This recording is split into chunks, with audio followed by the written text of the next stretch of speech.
কিয়ামতের দিন সবাই হবে হুফাত, নেকেড, উলঙ্গ, কারো গায়ে জামা নাই, কারো পায়ে কোনো জুতা নাই, নগ্ন পদ, কোনো গাড়ি নাই, গাড়ির বহর নাই, সিআইডি নাই, বডিগার্ড নাই, সবাই একা একা উঠবে ফুরাদা।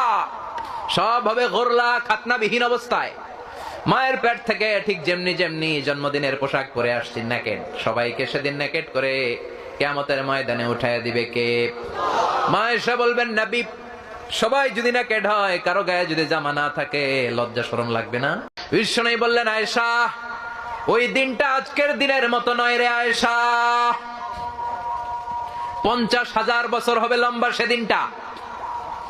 আকাশের সূর্যটা মাথার কাছে চলে আসবে, সূর্যের তাপে মাথার মগজগুলো ভাতের মাড়ের মতো গলে গলে নাকের ছিদ্র আর কানের ছিদ্র দিয়ে বেয়ে বেয়ে পড়বে। জিহ্বাটা তৃষ্ণার চোটে বের হয়ে নাভির সামনে এসে জিহ্বা ঝুলতে থাকবে। নিজের চোখের পানি, ঘামের পানিতে নিজে